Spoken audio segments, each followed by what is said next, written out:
एक बार की बात है। सबल नाम का एक व्यक्ति था। वह अपने जीवन से बहुत निराश और परेशान था।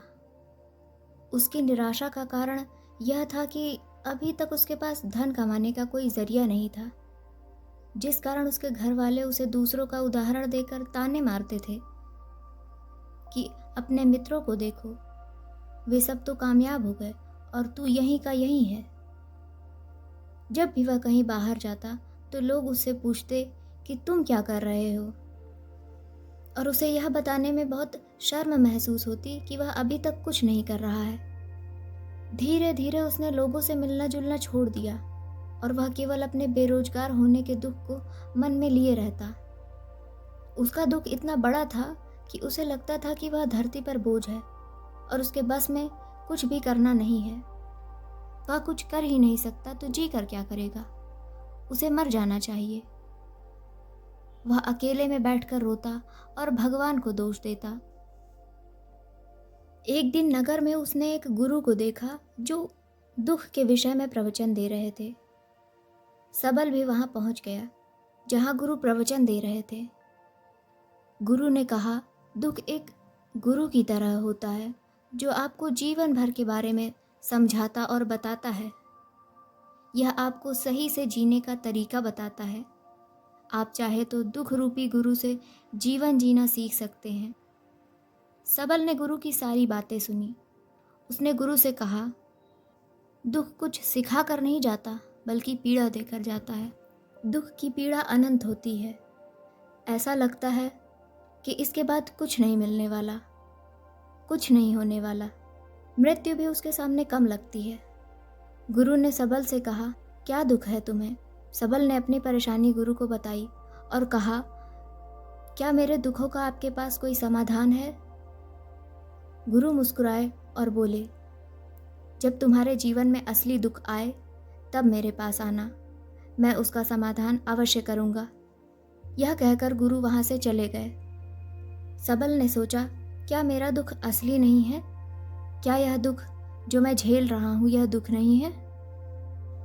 कोई भी मेरे दिल का दर्द नहीं समझता। घर वाले नहीं समझते तो गुरु क्या समझेंगे? अपने दुखों से परेशान होकर सबल ने निर्णय लिया कि वह कुछ करके दिखाएगा। उसने एक छोटा सा व्यापार शुरू किया। उसे व्यापार में कुछ खास सफलता नहीं मिल रही थी, पर उसके घर वाले बहुत खुश थे कि वह कुछ प्रयास तो कर रहा है। धीरे धीरे उसे सफलता मिलने लगी और फिर उसने रफ्तार पकड़ ली। वह 2 वर्ष के भीतर ही एक बड़ा व्यापारी बन गया। अब सबल के आसपास काफ़ी लोग थे जो उसे पसंद करते थे, जो उसकी चिंता करते थे और उसके कार्यों की प्रशंसा करते थे। उसके माता पिता भी अपने बेटे की प्रशंसा करते थकते नहीं थे। उसके मित्रों की संख्या दिन ब दिन बढ़ती जा रही थी। वह बहुत खुश था। उसके पड़ोस के कुछ मित्रों ने उसे समझाया कि जब तुम इतने बड़े व्यापारी बनकर इतना सुखी रह सकते हो तो सोचो, अगर तुम इस राज्य के सबसे बड़े व्यापारी हो जाओगे तो कितना सुखी रहोगे। तुम्हारे पास कितने सेवक होंगे, कितने लोग तुमसे जुड़ेंगे, तुम्हारी कितनी ख्याति होगी। राजा स्वयं भी तुम्हारी तारीफ करेंगे और ज़रूरत पड़ने पर तुमसे ही धन उधार लेंगे। यह बात सबल के मन में बैठ गई। अब वह और अधिक प्रयास करने लगा, लेकिन यह सब कुछ उसे बहुत जल्द चाहिए था। वह इसमें ज़्यादा समय बर्बाद नहीं करना चाहता था, इसलिए उसने ऐसे कार्य भी किए जो गैर कानूनी थे। उसने बहुत बड़ी मात्रा में धन उधार लिया। अपने विरोधी व्यापारियों से अधिक मुनाफा कमाने के चक्कर में उसने अपने माल की गुणवत्ता भी खराब कर दी। उसके मित्र उसे जैसा समझाते गए वह वैसा वैसा करता गया। उसने दूसरे व्यापारियों के खिलाफ षड्यंत्र भी रचे। अब उसके जीवन का सुकून कहीं चला गया था। उसे रातों को नींद नहीं आती थी। वह हमेशा कुछ उधेड़ बुन में लगा रहता था। सुख साधन की सारी वस्तुएं होने के बाद भी उसे किसी में भी सुख नहीं मिल रहा था। एक दिन सबल अपने रथ में बैठकर एक मार्ग से जा रहा था। रास्ते में उसने गुरु का आश्रम देखा। वह गुरु के पास पहुंचा और कहा, गुरुदेव, आपने कहा था कि जब तुम्हें असली दुख हो तो मेरे पास आना। मेरे जीवन में बहुत दुख है, मैं रात को सो नहीं पाता। सबल ने गुरु को अपनी सारी बातें बताई। गुरु ने कहा, जब तुम पहली बार मिले थे तब भी तुम दुख में थे, उस समय दुख में तुमने क्या सीखा? सबल ने कहा, मैंने सीखा कि केवल सोचने मात्र से कुछ नहीं होता। अपनी सोच को साकार करने के लिए कर्म करना पड़ता है, और केवल कर्म करने से कुछ नहीं होता। कर्म को अंतिम पड़ाव तक ले जाना होता है। चाहे रास्ते में कितनी भी बाधाएं क्यों ना आए, कितनी भी निराशा आए, चाहे ऐसा क्यों ना लगे कि अब कुछ नहीं हो सकता, तब भी यह मानकर कार्य करना चाहिए कि जो कार्य मैं कर रहा हूँ मैं इसमें अवश्य सफल होऊंगा। लोग केवल सफल व्यक्ति को ही महत्व देते हैं, बाकी चाहे कोई कितना भी अच्छा क्यों ना हो, इस दुनिया के लिए वो बोझ ही कहलाता है। गुरु मुस्कुराए और गुरु ने कहा, जब तुम्हारे जीवन में असली दुख आए तब मेरे पास आना, मैं उसका समाधान अवश्य करूंगा। सबल ने गुरु को एक घड़ा भेंट किया जो सोने के सिक्के से भरा था। घड़े को देखकर गुरु ने कहा, इस घड़े को वहां उस पेड़ के नीचे गड्ढा खोदकर दबा दो, यह मेरे किसी काम का नहीं। सबल ने ऐसा ही किया और वहां से चला गया। धीरे धीरे सबल को व्यापार में घाटा होने लगा। उसकी धन संपदा धीरे धीरे घटने लगी और एक समय ऐसा आया जब उसके ऊपर बहुत कर्ज हो गया। वह निश्चिंत था क्योंकि कर्ज में उसके मित्रों द्वारा ही उसे दिया गया धन लगा था। वह सोचता था चाहे कितना भी बुरा समय क्यों ना आए, उसके मित्र हमेशा उसका साथ देंगे, पर ऐसा कुछ नहीं हुआ। जब पूरी तरह से उसका व्यापार बंद हो गया तो उसके मित्रों ने भी अपना उधार उससे मांगना शुरू कर दिया और न देने पर उसे जान से मारने की भी धमकी दी। उसके शुभचिंतक जो उसका भला चाहते थे सब उससे दूर हो गए। उसके पिता उसे उसकी गलतियों को गिनवाने लगे। उसकी सारी संपत्ति नीलाम हो गई। उसके पास कुछ भी नहीं बचा। उसने अपने पिता से सहायता मांगी। पिता ने कहा, मेरे पास यह थोड़ी सी संपत्ति है, अगर मैं यह तुम्हें दे दूं तो मैं तुम्हारी माँ को कहाँ रखूंगा। हमारा आखिरी सहारा यही संपत्ति है। उसके जीवन में बहुत गहरा दुख था। उसके आसपास कोई भी ऐसा व्यक्ति नहीं था जो उसे संभाल सके। लोगों से मिले धोखे की वजह से वह बहुत टूट गया था। उसे लगने लगा था कि जीने का अब कोई मतलब नहीं है, मृत्यु ही एकमात्र सहारा है। वह आत्महत्या करने के लिए एक नदी की तरफ जा रहा था। तभी रास्ते में उसे याद आया कि गुरु ने कहा था कि जब उसके जीवन में असली दुख आए तो वह उनके पास आए, तब वे उसके दुख का समाधान करेंगे। सबल गुरु के पास गया और उसने गुरु को सारी बात बताई और विनम्र भाव से कहा, कृपया मेरे दुख का समाधान कीजिए। गुरु ने फिर कहा, जब तुम्हारे जीवन में असली दुख आए तब मेरे पास आना, मैं उसका समाधान अवश्य करूंगा। सबल ने कहा, असली दुख क्या होता है? गुरुदेव, क्या मेरे जीवन में जो भी घट रहा है वह दुख नहीं है? गुरु ने कहा, पहले यह बताओ तुमने इस दुख से क्या सीखा? सबल ने कहा, जो लोग तुम्हारी तरक्की और सफलता में तुम्हारे साथ रहते हैं वे लोग ही कठिन परिस्थिति में धोखा देते हैं और तुम्हारे बुरे समय में और भी समस्याएं खड़ी कर देते हैं। भरोसा केवल उन्हीं लोगों पर करना चाहिए जो तुम्हारे बुरे समय में भी तुम्हारे साथ खड़े रहें, और ऐसे लोग बहुत कम ही देखने को मिलते हैं। ये लोग जिन्हें मिलते हैं उन्हें हमेशा उनकी कद्र करनी चाहिए। कभी किसी के खिलाफ षड्यंत्र नहीं करना चाहिए। ईमानदारी और धैर्य के साथ काम करना चाहिए और लालच कभी नहीं करना चाहिए। गुरु ने पेड़ के नीचे से गड्ढा खोदकर वह घड़ा निकाला जिसमें सोने के सिक्के भरे थे। वह घड़ा सबल को देते हुए उन्होंने कहा, जब असली दुख हो तब ही आना। सबल ने गुरु का धन्यवाद दिया और आशीर्वाद लेकर चला गया। जो धन उसे गुरु ने दिया था उस धन से उसने दोबारा व्यापार शुरू कर दिया। अब वह छोटा सा व्यापारी बनकर भी खुश था और ईमानदारी से काम करते करते वह एक बड़ा व्यापारी भी बन गया। हालांकि उसमें उसे कुछ समय लगा, लेकिन अब वह खुश था। उसका जीवन खुशियों से भरा था। पर आप कितने ही अच्छे क्यों ना हो, कितना ही अच्छा काम करते हो, कितना ही दान पुण्य करते हो, लेकिन दुख सबके जीवन में आता है। तो एक बार फिर सबल को दुखों का सामना करना पड़ा। उसके माता पिता की मृत्यु हो गई। वह दोनों एक ही दिन मृत्यु को प्राप्त हो गए। सबल अपने माता पिता से बहुत प्रेम करता था, इसलिए उसे बहुत गहरा आघात लगा। वह उन्हें शमशान ले गया। वहां पर उनकी अंतिम क्रिया की गई। सबल ने उन्हें चिता में जलते हुए देखा और उसका मन बेचैन हो गया। उसके मन में हजारों सवाल खड़े हो गए।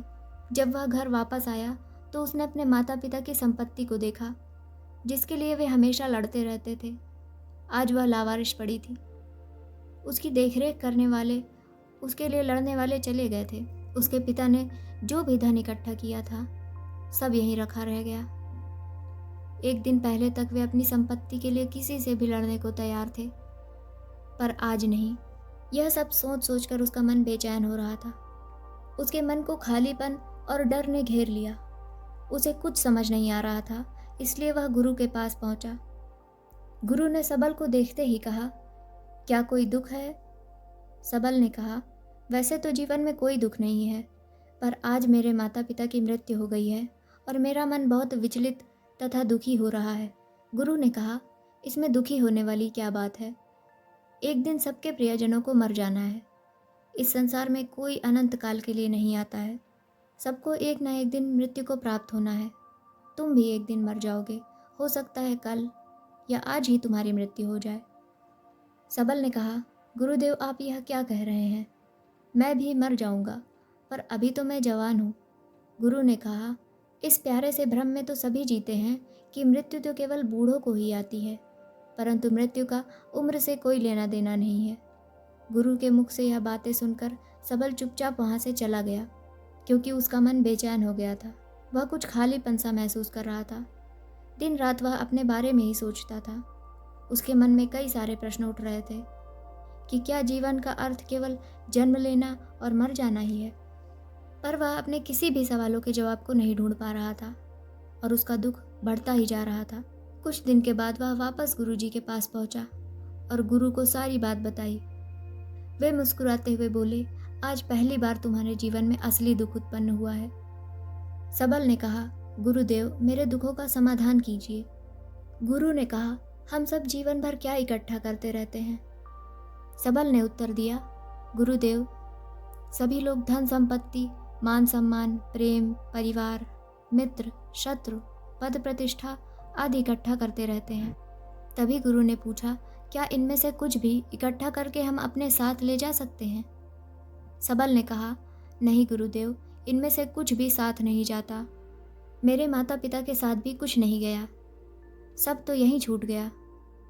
गुरु ने कहा, ध्यान से समझना, इस दुनिया में जिसे हमें इकट्ठा करना है उसे हम कभी इकट्ठा नहीं करते। सभी चीज़ों को देखते हैं, लेकिन उसे देखते ही नहीं जिसे हमें इकट्ठा करना है। सबल ने पूछा, गुरुदेव ऐसा क्या है जिसे हमें इकट्ठा करना है? गुरु ने उत्तर दिया, स्वयं को। इस दुनिया में हमें अपने आप को इकट्ठा करना है, ताकि जब हमारी मृत्यु हो तब हम एक हो सकें और अपने आप को पहचान सकें। हम सभी प्रेम, नफरत, क्रोध, क्रूरता, लालच, पद प्रतिष्ठा, सम्मान, पहचान, धर्म, जाति आदि में बटे हुए हैं। हम टुकड़ों में जीवन जी रहे हैं। हमारी चेतना कभी एक नहीं हो पाती। हमारी ऊर्जा शक्ति बिखर गई है। इसलिए हमारे पास इतना भी समय और शक्ति नहीं है कि हम अपनी ओर मुड़कर देख सकें। वास्तव में जिसे लोग जिंदगी भर दुख कहकर चिल्लाते हैं और उसका समाधान खोजते रहते हैं, उन्हें उसका समाधान कभी नहीं मिलेगा, क्योंकि जिन्हें वे दुख कहते हैं वह दुख है ही नहीं। इसलिए यहाँ किसी को भी उनके दुख का समाधान नहीं मिल पाता है। वे बस एक परिस्थिति से छूटकर दूसरी परिस्थिति में फंस जाते हैं, और ऐसी परिस्थिति में हमेशा एक ही समाधान नजर आता है, वह है मृत्यु। पर वह भी कोई समाधान नहीं है। अगर इन सब का परम समाधान चाहिए तो अपने आप को समेटो और अपनी ऊर्जा को इस संसार में वापस खींचो। उसे एकत्रित कर अपने ऊपर लगाओ। मृत्यु से पहले अपने आप को पहचान लो। ऐसे ही बिखरे हुए इस संसार से मत चले जाना। सबल ने कहा, क्या गुरुदेव हमें यह संसार छोड़ देना चाहिए? अपनी इच्छाओं को मार देना चाहिए? धन संपत्ति इकट्ठा नहीं करना चाहिए?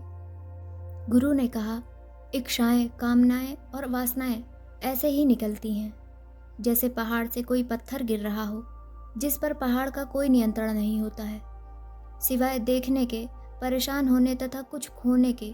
जब तुम एकत्रित हो जाते हो तब जो भी तुम करते हो सब नियंत्रण में रहता है। तब इच्छाएं भी तुम्हारी इच्छा से निकलती हैं।